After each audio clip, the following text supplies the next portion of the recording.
Hello, good morning, dear students. Welcome back to the week 10 of our meeting today, and welcome back to the intermediate reading class.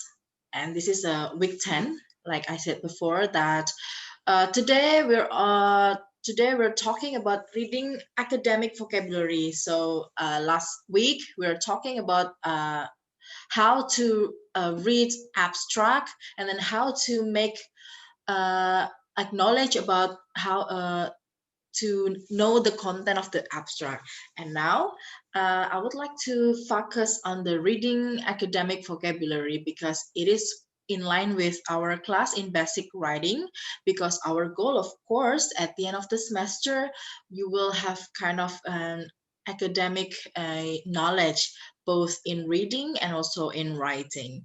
And also, in this kind of reading academic vocabulary, there are some kind of tips and also tricks on how to read it, not read it fast, but read with knowing the meaning. So reading academic vocabulary here means that we will read or we will acknowledge some kind of the academic diction. Usually, this diction or this vocabulary only is used in an academic paper or academic writing, and probably it is not usually we use in our daily language. So probably you will not be familiar with this kind of terminology. Therefore, you need to read more about academic writing, academic paper, journals, the previous thesis, the previous undergraduate thesis, because um, you like it or not, at the end of this, uh, what is it? At the end of this subject, you will learn about a academic writing. You will do some kind of academic writing. So here is the what is it? The reading academic vocabulary.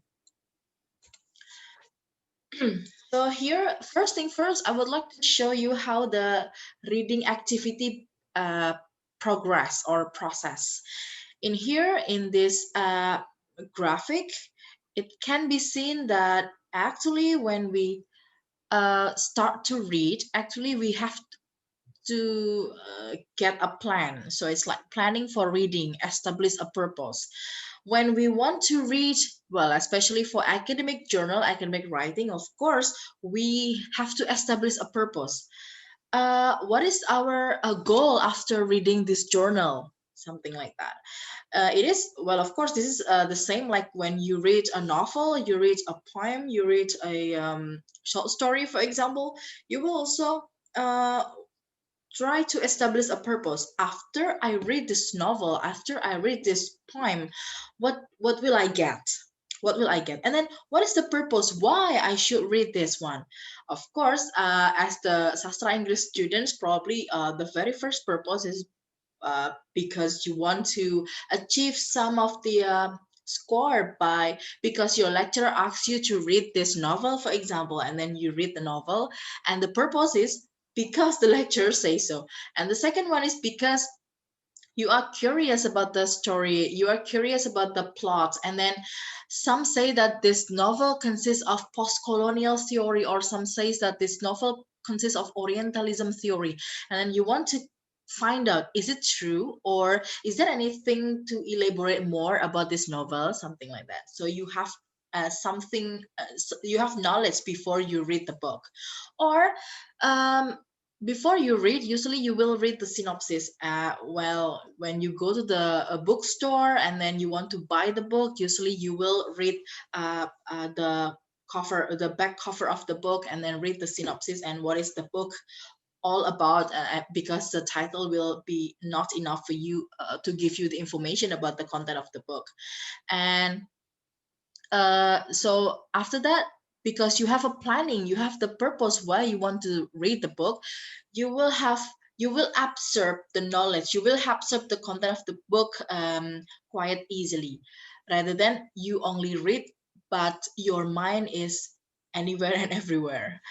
And then the second one, after you planning for reading, you will have the understanding academic vocabulary. Yeah, because just ignore our purpose to read novel, poem, and poetry. In this case, try to read kind of a academic writing. Yeah, academic writing can be journal, can be undergraduate thesis, can be dissertation. Nah, the paper will consist of a lot of academic terms, academic terminology, academic vocabulary. So try to understand on how. Later on we will find out. So just focus when you read the very first paragraph, and then you will encounter or you will find out the academic vocabulary. Well, just highlight it. You can underline the vocabulary. You can underline the vocabulary, and later on you will find out. You will consult with your dictionary or any other information references later on. And then after that, pre-reading. Yeah, understanding academic vocabulary means like yeah, well, this one based on the experience. Yeah, and then after that you will have pre-reading. Pre-reading here is the activity that to do kind of skimming and also guessing, right? And also uh, doing kind of a brief, quick glance on what is the sub chapter, or what is it, preface talk about this book. Jadi it is also important that when you want to read the very first chapter, you have to read the preface. Jadi kata pengantar itu jangan diabaikan. Somehow kata pengantar will tell you about what is it, about the analysis of the book, about the opinion of other what is it, of the other editor, for example. Ada kata pengantar dari penulisnya seperti itu. Jadi kata pengantar atau ada apa namanya, tulisan-tulisan sebelum kata chapter 1 itu juga sangat penting untuk mendukung kita untuk melakukan pre-reading activity. And then interacting with the text. Nah, interacting with the text means that you already mingle with the content of the paper. Every paragraph you will absorb the knowledge of in it, and then the second paragraph, the third paragraph, the next subtitle, the next chapter, and etc., etc., after you read the conclusion. And then the last one is extending beyond the text. When you read a text, when you read a paragraph, and then you will find that why do you think the author will say so? Kenapa penulisnya bisa menulis seperti ini? Pengalaman seperti apa penulisnya itu pernah dapatkan ketika menulis ini? Ketika mengklaim bahwa sesuatu itu seperti ini, yang tertulis seperti yang dia tuliskan di paragraf itu, background-nya si penulis itu apa? Ketika membaca sebuah paper tentang social linguistic, for example, this is about society, masyarakat, and linguistic and language, bahasa.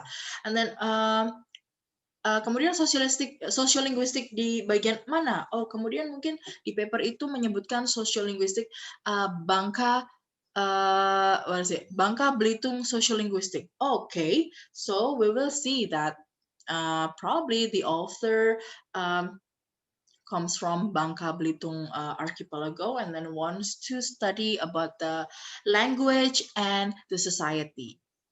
Can be like that. So we will not only focus on the intrinsic element of this sentence, of this paragraph, but also extending beyond the text. What is the background, cultural background, economical background, historical background, and etc., etc. Nah, this one, our focus today is acquiring new vocabulary. Nah, ini tadi kan secara umum ya, secara umum ketika kita berinteraksi dengan teks, ketika kita melakukan pre-reading dan lain sebagainya. Tetapi fokus kita hari ini adalah understanding academic vocabulary. 5 steps to language acquisition. So language acquisition means how we accept our language, or new language, or foreign language. Having sources to encounter new words. having sources to encounter. To encounter means to meet new words. Ketika nanti ketemu sama kata yang baru atau terminologi yang baru yang tentu saja mungkin kita tidak selalu pakai di kehidupan sehari-hari. Karena bahasa Inggris kita kalau kalian mengikuti vlogger orang, kalau kalian mengikuti mungkin sinetron berbahasa Inggris itu ya tentu saja bukan bahasa akademik ya, itu bahasa sehari-hari begitu ya, informal languages.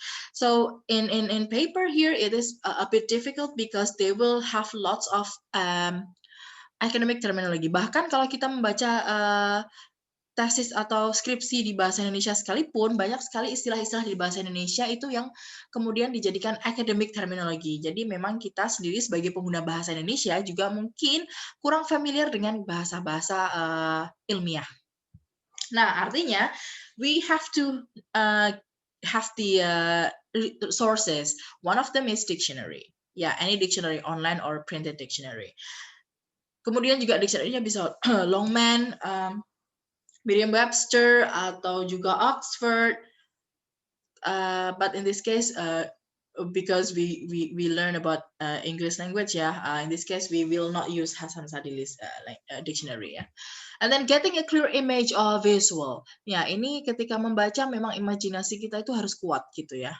Bukan imajinasi kemana-mana, tapi imajinasinya itu harus fokus ke situ gitu. Bukan mikirnya kemana-mana. Learning the meaning of words. Yes, learning the meaning of words. One academic terminology can have a different meaning, different context if one certain word is applied in several context ya. Mungkin di jurnalnya orang ekonomi, kata-kata interest misalnya. The word interest can be different with the word interest in social humaniora paper. Ya, jadi skripsi orang sastra Inggris menggunakan kata interest dengan orang ekonomi yang menggunakan kata interest can be different. Ya, contohnya interest in economically context can means bunga bank gitu ya, bunga bank. But in our konteks di sastra Inggris misalnya atau di politik atau di sosiologi, interest mean tapi sastra Inggris dan politik juga beda. Misalnya interest in sastra Inggris means ya ketertarikan kita terhadap sesuatu. Probably in certain theory atau certain intrinsic element. Tapi kalau di politik interest bisa juga berbeda artinya, ketertarikan akan suatu mazhab politik dan lain sebagainya gitu. So be careful with the one word that will have different meaning if it is applied in a different context. And then making a strong memory connection between the forms and the meanings of the word. Nah, itu tadi. We have to have a strong memory ya. Jadi ketika interest itu ditaruh di jurnalnya orang sastra Inggris, it can be different with interest ketika ditaruh di jurnalnya orang ekonomi. And then of course we will ignore the orang ekonomi paper tadi ya. Kita fokusnya di jurnal kita misalnya di sastra Inggris. Ya udah, kita tadi akan menjabarkan what is the interest in the paper means. Kemudian using the words. Nah, it is a very important case ya.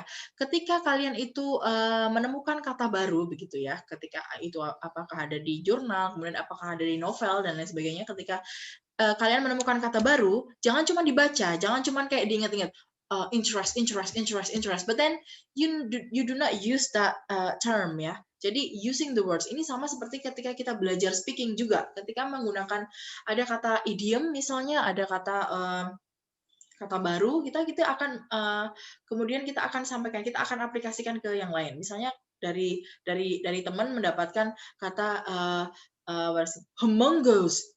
Wow, the glass is very humongous. Maksudnya very big, right? Ketika dicek di kamus ternyata very big. Kemudian, and then you go to the other place and then talk to other friend with the word humongous. Misalnya ketika di situ ngomongin kelasnya besar, sekarang wow, you have a humongous lunch box misalnya. Wah, kotak makanmu sangat besar gitu. Jadi humongous itu sinonimnya dari big, ya udah kita langsung sinonimkan dengan yang lain begitu. Using the words, that is the important thing. Ketika cuma baca pasti langsung hilang. Tapi ketika we will practice, we use the words, well automatically it will connect to our memory, at least longer than only reading. And then this one, learning and retaining academic vocabulary provides for different strategies to help learn and retain new academic vocabulary words. Footnotes. Jadi footnotes ini biasanya ketika kita membaca, kemudian bisa di highlight, kemudian atau bisa ditulis di bawahnya footnote sebagai catatan kaki. Nanti di buku-buku tertentu, misalnya di novel juga kalau ada istilah asingnya, biasanya pakai footnote, kita bisa tahu di bagian bawah paling bawah buku, oh itu artinya seperti ini.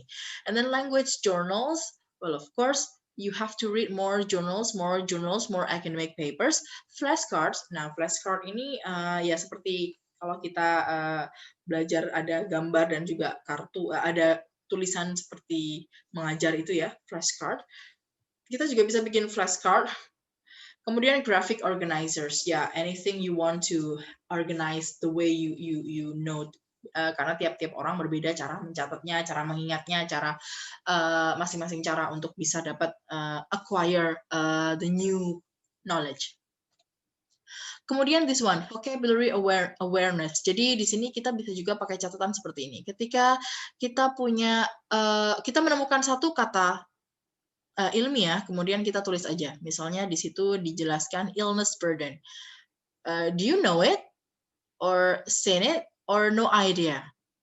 Oke, pernah nggak baca illness burden? Kalau pernah, tapi nggak tahu artinya, ya udah bilang aja, pernah lihat, seen it. Kemudian definition, oke, you check the dictionary about that. Morbidity, kemudian tadi interest in this case, well pasti sering dengar vocabulary ini, ya udah know it, but then definition can be different with our understanding before. Pre-readingnya inside the text, individually pre-read the text, scan for organization-nya. Jadi tadi itu sebelum kita itu membaca bukunya atau papernya, kita biasanya scanning dulu setiap chapter, setiap mungkin abstraknya juga kan. Abstrak itu will tell you anything about the paper, tapi tapi secara briefly ya. Ya jadi scanning aja. Kemudian look for organizational signals, headings, subheadings, font, bold, italics. Heading, subheadings itu apa ya namanya? Kita akan mengetahui ya nanti lebih konteks lebih dalamnya lagi jurnal seperti apa ini, apakah ini jurnal international and etc. Review your vocabulary awareness sheet tadi yang sebelumnya tadi, review yang bagian ini kita review lagi. Kemudian outside, tadi kan inside, sekarang outside. Connection, text to self, text to text, text to world. Jadi kalau text to self ya udah kita baca dulu, kemudian text to text apa kaitannya dari paragraf 1 ke paragraf 2 ke paragraf 3, kemudian text to world tadi itu apa background penulisnya? Kenapa penulisnya itu bisa mengatakan seperti ini? Oh, ketika ada penulis menulis tentang social linguistik Bangka Belitung, kita juga pasti tahu kemungkinan penulisnya tahu betul tentang kondisi di Bangka Belitung. Atau lebih meyakinkan lagi kalau dia memang orang berasal dari Bangka Belitung. Marking the text, to mark the text, circle key terms, underline author's claims, bracket supporting evidence. Jadi yang tadi itu ya karena kita punya whether this is ebook journal or printed journal, ya circle key terms bisa pakai any digital form ya. Jadi kita bisa pakai highlighter di PDF atau di Microsoft Word juga bisa. Kemudian underline author's claims. Author claims itu adalah apa yang di-statement-kan, apa yang dinyatakan oleh author. Biasanya itu ada di setiap paragraf dan kita bisa tahu itu adalah thesis statement. Thesis statement itu purely dari si author-nya. Bahwa si penulisnya ini ingin menyampaikan bahwa hal ini seperti ini loh, gitu. Dengan beberapa support dari jurnal yang lain. Tetapi kita akan tetap underline si penulis itu ngomong apa sih tentang bahasanya dia sendiri gitu, dengan kata-kata dia sendiri yang bagian mana gitu. Jadi underline author's claims. Bracket supporting evidence. Bracket supporting evidence itu di bracket gitu. Ketika dia klaim sesuatu, dia itu disupport dari jurnal mana, dari buku mana, dari penulis apa, dari si penulis teori yang mana, something like that. Kemudian reading text, read abstract, introduction, and discussion. Ini contohnya ya, ketika ada suatu tulisan in the article the healthy college students the impact of daily routines on illness burden. Ini judulnya. The author claims that daily health routines may impact how often students get sick. Nah, ini sama seperti thesis statement-nya ya. Ketika kita kemarin belajar di basic writing, thesis statement itu seperti apa? Ya itu thesis kalian. Ketika mau bilang bahwa apa namanya suatu sehat itu diet itu karena kita bisa lari pagi tiap hari lari pagi akan menghasilkan akan menurunkan berat badan. Nah, itu statement kita kan, klaim kita kan. Nah, tapi klaim kita itu juga harus dibuktikan oleh beberapa penjelasan beberapa penulis yang lain yang sudah dipublish duluan gitu misalnya. Kemudian di situ juga be prepared to discuss in a debate-like format. Anyway, ini juga penting ya. Ketika kita itu membaca buku orang, ketika kita membaca jurnal orang yang bahkan sudah dipublish di reputable jurnal sekalipun, bahkan dia juga sudah jurnalnya sudah sangat bereputasi, jurnalnya sudah sangat internasional dan lain sebagainya, tetapi belum tentu kontennya itu isi dari jurnalnya itu perfect gitu ya, teman-teman ya. Jadi kita sebagai pembaca juga harus kritis, nggak harus yang iya aja ketika membaca sebuah jurnal yang bahkan jurnal itu bagus terbitan luar negeri yang bereputasi begitu ya. Kita juga harus punya critical aspect in our mind. Jadi kayak debate like format. Jadi kita harus mendebat. Ya, maksudnya dengan pengetahuan kita ya. Jadi ketika ada penulis yang menyatakan bahwa di The Cask of Amontillado kita bisa pakai pendekatan psikoanalisis. Well, obviously karena di situ memang secara kejiwaan pembunuhan itu terkesan kejam dan dingin gitu ya, sambil ketawa-ketawa, sambil kayaknya tuh santai banget membunuh temennya gitu. Tetapi dalam hal ini mungkin ada penulis lain yang kemudian mendebat, nggak selalu tuh tentang psikoanalisis. Apakah selalu ada psikoanalisis itu? Apakah selalu ada bagian dari dendam, kemudian apakah bagian dari kemudian ketika selalu terus-terusan dibully, kemudian ada jiwa dia yang ingin berontak begitu. Nah, kemudian ada nggak, mungkin kalian juga bisa mendebat, ada nggak teori yang lebih pas lagi, atau ada nggak pendekatan yang lebih pas lagi begitu. Ketika untuk membuktikan bahwa memang benar, misalnya si Montessori ini memang sangat-sangat tersakiti sekali di bagian mana gitu. Jadi kalian tetap harus ada debate like-nya, kritis ketika membaca. Oke, nah ini jadi intinya ketika ada debate like lagi, tadi kalian juga harus ada agree atau disagree. Saya agree nggak dengan yang ini? Saya agree nggak dengan jurnal ini? Kemudian kalau nggak agree, misalnya saya tambahkan sendiri, misalnya nanti kalian menulis skripsi, saya tambahkan di jurnal saya sendiri, di tulisan saya sendiri bahwa ada tambahan nih, ada teori yang lebih tepat nih, gitu misalnya. Yeah, okay, that's all for today about reading new vocabulary, especially for academic vocabulary. For this week, I will give you some kind of talks. Later on, I will send you a journal to discuss with your friends, and then try to use the ways how to